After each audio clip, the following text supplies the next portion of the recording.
রাষ্ট্রভাষা বাংলা চাই, রাষ্ট্রভাষা বাংলা চাই।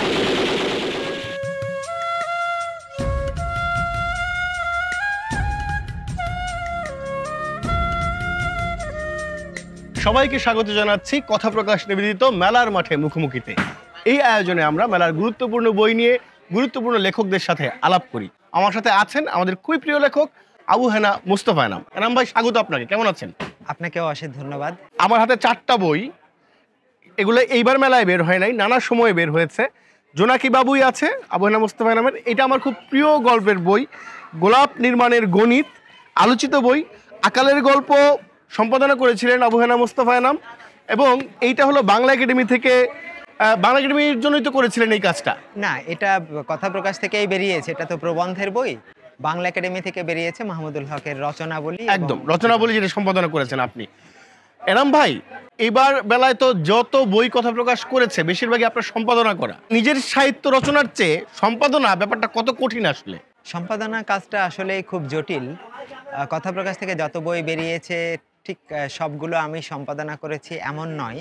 বিশেষ কিছু বই যেগুলো আমার পছন্দের অথবা যে বইগুলো দেখতে হয়েছে নানান কারণে, সেই বইগুলোই মূলত সম্পাদনা করতে হয়েছে বা করেছি। তো সেগুলোর মধ্যে সাহিত্য সমালোচনা বা সাহিত্য বিষয়ক প্রবন্ধ যেমন আছে, তেমনি নৃবিজ্ঞানের বইও আছে। তো এইটা আমার জন্য খুব একটা আনন্দের বিষয় যে নিজের ডিসিপ্লিন থেকে বেরিয়ে গিয়ে অন্য আর একটা ডিসিপ্লিনের কাজ করা।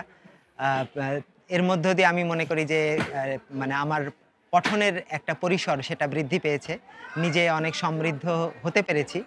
খুব যে জানতে পেরেছি এমন নয়, কিন্তু একটা প্রয়াস ছিল, একটা প্রচেষ্টা ছিল।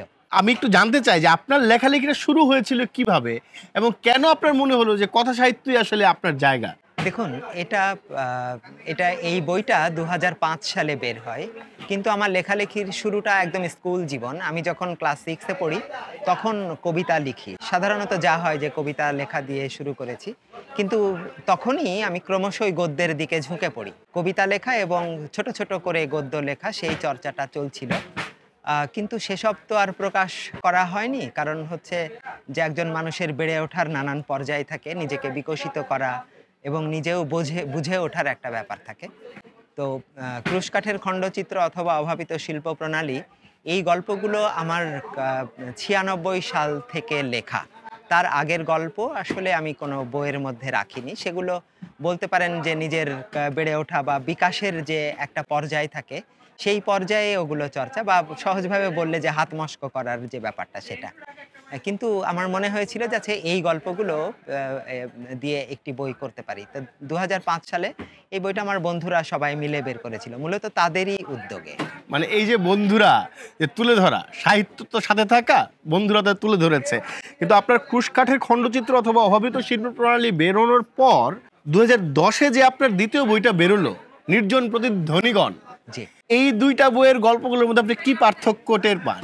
এগুলোর মধ্যে একটা বিশেষ পার্থক্য আছে। সেটা হলো যে গল্পকে কখনোই ঠিক সাধারণ যেভাবে গল্প বলে আমরা জানি, বা আসলে মানে একটা ছোট ছোট কাহিনী থাকবে। কাহিনী থাকবে, ঠিক ওই লিনিয়ার গল্প কখনোই আমি লিখিনি। সেটা ওই যে বললাম যে হাত গোলাপ নষ্ট নির্মাণের করার- গণিত তাই। গোলাপ নির্মাণের গণিত অথবা জোনাকি বাবুই নামের যে গল্পের বই, সেই গল্পগুলো পড়লেও সেটা আপনি বুঝতে পারবেন যে ঠিক লিনিয়ার গল্প বা খুব সাধারণ গল্প বা স্টোরি বলতে যেটা বোঝায়, সেটা আমি কখনো লিখিনি। কারণ স্বভাবতই আমার কাছে এটা মনে হয়েছে যে স্টোরি এবং তার যে ন্যারেটিভ ডিসকোর্স, এ দুটোর মধ্যে একটা পার্থক্য আছে। তো সেটা কোনো না কোনোভাবে ওই অল্প বয়সেই আমার মধ্যে হয়তো একটা কাজ করেছিল। কিন্তু কারণ এনাম যখন- ভাই, গল্পে যদি স্টোরি না থাকে সেটাকে আপনি কেন সাহিত্যের মর্যাদা দিবেন? সেটা সাহিত্যের মর্যাদা আমি দিব, এটা বলাটা খুবই আমার না জন্য না, খুবই বিব্রতকর। রচয়িতা তো আপনি। রচয়িতা আমি, সেক্ষেত্রে আমার নিজস্ব একটা দৃষ্টিভঙ্গি বা একটা ভাবনা আছে। এই ভাবনাটাই আমরা জানতে চাই আসলে, এই জন্যই এই প্রশ্ন করা। আচ্ছা, সেই ভাবনাটা হচ্ছে যে স্টোরি দেখুন যে আসলে আমরা যদিও বলছি যে কবিতার যাত্রা শুরু হয়েছিল শিল্পের একটা আদি রূপ হিসেবে, তাই না? অথবা কবিতাকে বলা হচ্ছে যে শিল্পের সবথেকে চূড়ান্ত রূপ। সেটা অস্বীকার করবার কোনো উপায় নেই, কিন্তু মানুষ স্বভাবতই গল্প শুনতে চেয়েছে। আমি ভেবেছি এভাবে যে গল্প শুধুই কি বিনোদনের মাধ্যম, নাকি গল্প আমাদের নানান ধরনের অনুভূতি এবং ইন্দ্রিয়গুলোকে জাগিয়ে তুলবার একটা পথ হতে পারে। আমাদের চিন্তা, আমাদের ভাবনা এবং আমাদের যে মনোজগৎ, সেই মনোজগতে যদি কোনো স্পার্ক তৈরি না হয়, কোনো স্পন্দন তৈরি না হয়, তাহলে সেই গল্প ধরুন দীর্ঘদিন ধরে লেখা হয়েছে। এখন যে গল্পটি আপনি লিখেছেন বা যে ধরনের গল্প আপনি লিখেছেন, অথবা দীর্ঘদিন ধরে বাংলা আমাদের গল্প কথা কথা সাহিত্যিকরা লিখেছেন, রবীন্দ্রনাথের কাছ থেকে শুরু হয়েছে, তো ঠিক সেই গল্পটা তাহলে আমার লিখবার দরকার কি? এটা আমার ভাবনার মধ্যে ছিল। স্বভাবতই একদম শুরু থেকে আমি এই কাজটা করেছি যে যা কিছু হয়ে গেছে সেখান থেকে বেরিয়ে আসা, নতুন কিছু অর্থাৎ করা। নিজের একটা আইডেন্টিটি তৈরি করা।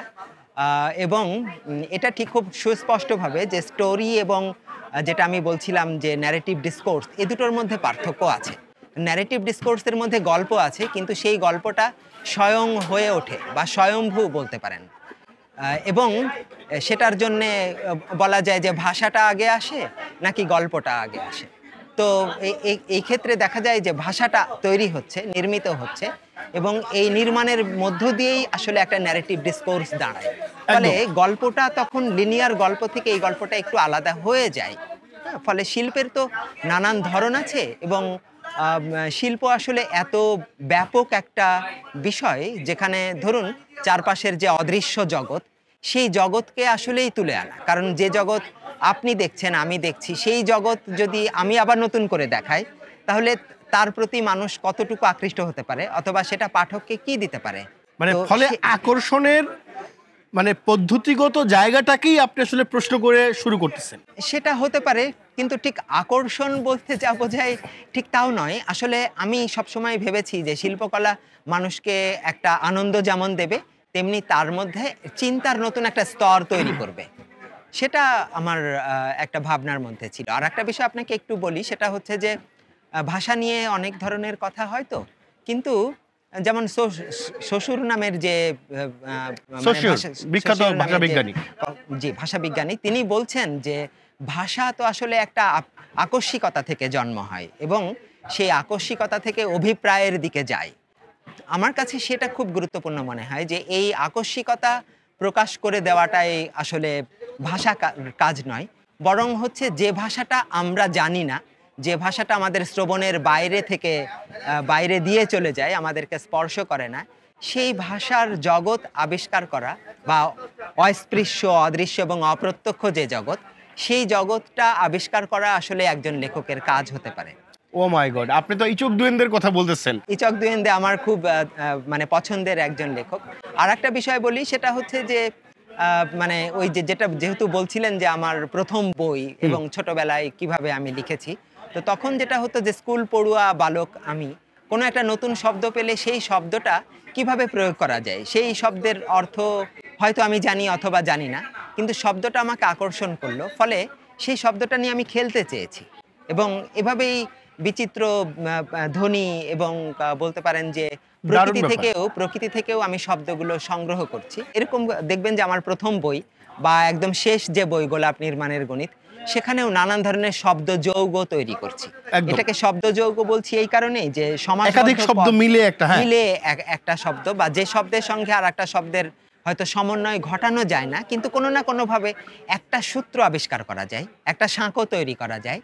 ওই সাঁকোটা তৈরি করাটা আমার একটা চেষ্টা ছিল। মানে এই যে আপনার এই শব্দ খেলা, এটা আপনার ভাষাকে একটা আলাদা, মানে আমি বলবো রূপ দিয়েছে বা একটা আলাদা জেস্চার দেয়। হ্যাঁ, সেটা হতে পারে। যেমন অনেক আগে আমি WBUX এর কথা তো জানেন, যে ওর একটা প্রবন্ধ পড়ছিলাম, তো ওখানে উনি বলছেন যে সাধারণ বা যে ভাষায় প্রতিনিয়তই আমরা কথা বলি, সেই ভাষায় সাহিত্য চর্চা করার একটা ঝুঁকি আছে, এবং খুব সতর্ক করছেন উনি। কারণ উনি বলছেন যে এই ধরনের সাধারণ যে গদ্য, সেই গদ্যটা হলো আত্মার স্পর্শহীন বিশুদ্ধ সাংবাদিক অপভাষা। সবসময় আমি যেটা করেছি যে মানে আমি সাংবাদিকতার প্রতি শ্রদ্ধা রেখেই এই কথাটা বলতে চাই। সেটা হলো সংবাদ বা সংবাদ পরিবেশনের যে একটা ব্যাপার, যে কতটা সহজে তথ্যগুলো পাঠকের কাছে বা মানুষের কাছে পৌঁছে দেওয়া। কিন্তু সাহিত্য তো তা নয়, সাহিত্যের বিপরীতেও কাজ করতে পারে, এবং আপনি সেই বিপরীত জায়গাটা নিয়ে কাজ করছেন। এনাম ভাই, আপনার লেখার করণ কৌশল বা গদ্যের গতি, আমি মনে করি যে সেটা আপনার সমসাময়িকদের থেকে আপনাকে আলাদা করেছে। আপনি কি মনে করেন? দেখুন, নিজের লেখালেখি নিয়ে কথা বলাটা খুব আমি অসহায় বোধ করি। কিন্তু অন্যদের লেখালেখি নিয়েও তো কথা বলে অসহায় বোধ করতেছেন তাহলে এই প্রশ্নে। না, না, অসহায় বোধ করছি মানে নিজের লেখালেখি নিয়ে, কেমন? কিন্তু অন্যদের লেখা সেগুলো নানানভাবে তো আমাকে সমৃদ্ধ করেছে। আমার পঠন পাঠন খুবই সীমিত এবং প্রায় মূর্খই বলা যায়। তো সেই জায়গা থেকে এবং অত্যন্ত সিলেক্টিভ। অত্যন্ত সিলেক্টিভ, কারণ আমার কাছে মনে হয় যে পৃথিবীতে এত ভালো বই আছে, এত ভালো লেখা হয়েছে, সেগুলো যদি আমার 300 বছর আয়ু হয় এবং নিরন্তর যদি আমি পড়াশোনা করি তাতে সম্ভব না, শেষ করা সম্ভব নয়। ফলে সিলেকশন না হয়ে উপায়ও নেই।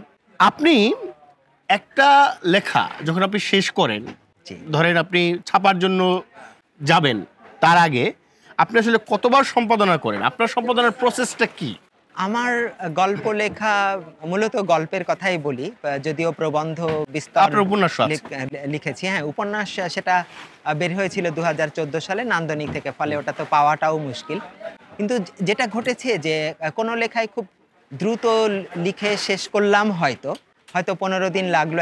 আমার গল্পগুলো সাধারণত একটু দীর্ঘ হয়, তো সেটা শেষ হলো, কিন্তু আমি চট করে সেটা পত্রিকায় ছাপবার জন্য দিয়ে দিই না কখনো, অথবা সেটাকে চূড়ান্ত মনেও করি না। প্রতিনিয়তই সেটা আমার নিজের সম্পাদনা। বা এমন ঘটেছে, যেমন আপনি বললেন যে দ্বিতীয় বই যেটা নির্জন প্রতিধ্বনিগণ, তো সাহিত্য প্রকাশ তখন আমি আসলে এতই বলা যেতে পারে যে অচেনা এবং লেখক হিসেবেও এত অচেনা মানুষ। সাহিত্য প্রকাশ তখন তো খুবই অভিজাত একটা প্রকাশনা, তো ফলে সেখান থেকে আমার বইটা বের হচ্ছে। কিন্তু আমি ওদেরকে অনুরোধ করেছিলাম যে আমার যেদিন প্রেসে যাচ্ছে বইটা ছাপার জন্য, সেদিন অনুরোধ করেছি যে আমার একটা শব্দ বদলাতে হবে। এবং সাহিত্য প্রকাশের কাছে আমি কৃতজ্ঞ যে সেই সুযোগটা আমাকে দিয়েছে। না, এটা দারুণ ব্যাপার। এটা আমার সবাই আপনাকে সেই সুযোগ দেবে না। আমার ধারণা এখন আপনি প্রকাশকের জায়গায় বসে, উল্টো দিকে বসে, এখন অন্য লেখকদের আপনি সেটা দেন না। না, না, না, নিশ্চয়ই আমি কিন্তু সেই সুযোগটা দিতে চাই এবং দিই। কিন্তু অনেকের হয় কি যে বইমেলা শুরু হয়ে যাচ্ছে, বই প্রকাশের তাড়া থাকে। তা আসলে সম্পাদনা খুব আনন্দের একটা কাজ, কেমন? কারণ ওখান থেকেও এত কিছু আলো আমার ভেতরে প্রবেশ করে, একদম, যেটা আমাকে একটা উন্নত মানুষ হবার বা শিল্প সাহিত্যের জগতের একটা চূড়ায় পৌঁছানোর একটা পথ তৈরি করে দেয়। একদম, একদম। তো ফলে সেটা আমি খুব আনন্দের সঙ্গে করি এবং আমি মনে করি যে সম্পাদনার কাজটা আসলে অত্যন্ত দ্রুততার সঙ্গে করা যায়ও না, কারণ সময়ও দরকার। যে বাংলাদেশের সাহিত্যের রাজনীতি, দলাদলি, গোষ্ঠীবদ্ধতা, এই ব্যাপারগুলোকে আপনি কিভাবে দেখেন? সাহিত্য নিয়ে যে রাজনীতি, আমি সেটা থেকে অনেক অনেক দূরে। আমি কখনোই ধরুন, আমি বুঝি, আমি জানি, কিন্তু আমার কাছে সবসময় যেটা গুরুত্বপূর্ণ মনে হয়, আমি নিজে যদি কোনো সৃষ্টি করতে না পারি, তাহলে এই দলাদলি, এই রাজনীতির আসলেই কোনো মানে হয় না। যদি আমি ভালো কিছু সত্যিই লিখতে পারি, তাহলে পাঠক একসময় পড়বে। কিন্তু এসবের কারণে গুরুত্বপূর্ণ লেখক বা ভালো লেখকেরা তো বঞ্চিত হন, সেটাকে আপনি কিভাবে দেখেন? ভালো লেখকরা নিশ্চয় প্রকাশ হচ্ছেন অনেকে, ঠিক ওইভাবে আলোচিত অনেক সময় হয়ে উঠছেন না। যদিও এই তর্ক ধরুন দীর্ঘদিনের, যে লেখক কি তার বই বিপণনে সহায়তা করবেন কিনা বা পাঠকের কাছে পৌঁছে দেবেন কিনা, অর্থাৎ জনপ্রিয়তা এবং অজনপ্রিয়তা। আপনাকে আরেকজনের কথা বলি, লুইজি পিরেন্দেল্লা নামে একজন নাট্যকার। তো তিনি, তার একটা নাটক আছে, সে নাটকের ক্যারেক্টারের কোনো নাম নেই, কেমন? অনেক আগে পড়া আমার নাটকটা, এবং কিন্তু তিনি লেখক হিসেবে অত্যন্ত জনপ্রিয়। মানে নাটকেই এই ঘটনা আছে, লেখক হিসেবে অত্যন্ত জনপ্রিয়, এবং জনপ্রিয়তার জন্য উনি এত বিব্রত বা বিড়ম্বিত হচ্ছেন যে উনি ভাবলেন যে মুখোশ পরে গীতি কবিতা লিখবেন, এবং তাই করলেন। তো সেই গীতি কবিতাও এত জনপ্রিয় হলো যে উনি আবার নতুন করে বিব্রত হতে শুরু করলেন। তখন তার এক বন্ধু বললেন যে তুমি এমন কিছু করো যেটা খুব ভয়ানক এবং ভয়ঙ্কর। তো নাটকের ওই চরিত্র, অর্থাৎ লুইজি পিরেন্দেল্লা, সেটা করতে পারলেন না। কিন্তু তার অনুভূতি হলো এই যে জনপ্রিয়তা একজন লেখকের জন্যে মৃত্যুর সমতুল্য, মৃত্যু ছাড়া তার কোনো মুক্তি নেই। কি ভয়াবহ, একদম। কাজেই হচ্ছে যে দেখুন, যদি সত্যিকার অর্থেই, কারণ হলো যেমন কমল কুমার মজুমদারের কথা আমরা জানি, তাই না? বা হেমিংওয়ের কথা জানি। হেমিংওয়ে তার উপন্যাস লিখছেন 21 বার, এবং ওনার টেবিলে প্রচুর পেন্সিল, যেটা মানে মানে থাকতো শার্প করে করে শেষ হয়ে গেছে। শার্প করে রাখা থাকতো অন্তত 20টা পেন্সিল, কারণ উনি তখন তো আর এই কম্পিউটার বা এইসব ছিল না, তখন হয়তো অনেকে টাইপরাইটারে লিখতেন, কিন্তু old man and the sea আমার যতটুকু মনে পড়ছে উনি 21 বার লিখেছিলেন, এবং এগুলো পেন্সিল দিয়ে উনি লিখছেন, কাটছেন। দেখুন যে old man and the sea এত কম্প্যাক্ট একটা রচনা, যেখান থেকে আপনি একটা ক্ষুদ্রায়তন, এবং তো কাজেই এইটা না, এটা ধরুন এটা নিশ্চয়ই যখন শেষ করেছিলেন তখন তিনি অত্যন্ত আনন্দিত হয়েছিলেন। মার্কেজের তার এবং সেই আনন্দের নিশ্চয়ই তুলনা নাই, সেটা অতুলনীয়। যেমন মার্কেজ বলছেন যে তিনি যখন 30 বছর একটা কাহিনী তার মেমোরির মধ্যে নিয়ে ঘুরছেন, এবং যখন এই 100 ইয়ার্স অফ সলিটিউড শেষ করলেন, তার মানে যে ডুপ্লেক্স বাড়ি, যে বাড়িতে বসে উনি লেখালেখির কাজগুলো করতেন, নিচতলায় উনি সারা সকাল থেকে লিখতেন, আপনি জানেন নিশ্চয়ই সেটা। তো দুপুরবেলা ঘটনাটা শেষ করেছেন, এবং শেষ করার পরে উনি কাঁদছেন বসে বসে। তখন ওনার স্ত্রী সেই কান্নার শব্দ শুনে উনি গেছেন উপরে এবং বলছেন যে তুমি শেষ করতে পেরেছো।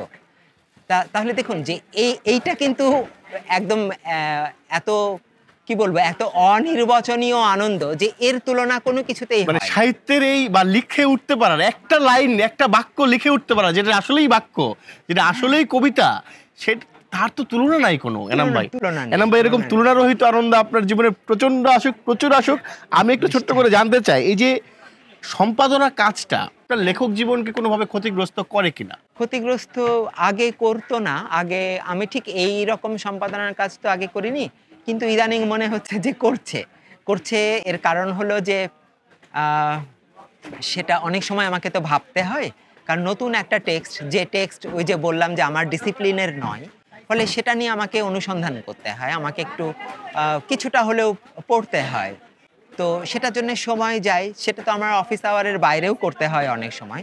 ফলে এটা আমি মনে করি যে একজন সৃষ্টিশীল লেখকের পৃথিবীর এই ধরনের যাবতীয় কাজ থেকে দূরে থাকা উচিত, সম্পাদনার মতো কাজ। না, কিন্তু সেটা আপনাকে সেখান থেকে দূরে সরাইলে খুব বিপদে পড়ে যাবে অনেকে। যাই হোক, এই সময় যারা কথা সাহিত্য নিয়ে কাজ করছেন, নতুন দিনের কথা সাহিত্যিক যারা হয়ে উঠতে চান, তাদের জন্য আপনি কিছু বলতে চান কিনা? আমার মানে পড়ো এর বাইরে। আচ্ছা, না হ্যাঁ, পড়া তো সেটা খুবই জরুরি বিষয়, কিন্তু আমার কাছে মনে হয় যে সাধনা একটা গুরুত্বপূর্ণ বিষয়। ধরুন যে কোনো বিষয় নিয়ে, যিনি ক্রিকেট খেলেন তিনি কি একদিনে ক্রিকেটার হয়ে ওঠেন? নিশ্চয় তার একটা দীর্ঘ পরম্পরা থাকে, সেটা এবং প্রকাশের জন্য ব্যাকুলতাটা কমানো উচিত আমাদের। মানে এইটা একটা আমার কাছে সবসময়ই মনে হয়। টাইম মেশিন যদি আপনি পেতেন, সেটাতে গিয়ে আপনি আপনার যে কোনো একজন প্রিয় লেখকের সাথে আড্ডা দিতে পারবেন, যে কোনো একটা বিষয়ে আড্ডা দিতে পারবেন, আপনি কোন সময়ে আপনার কোন প্রিয় লেখকের কাছে যাবেন, কি নিয়ে আড্ডা দিবেন?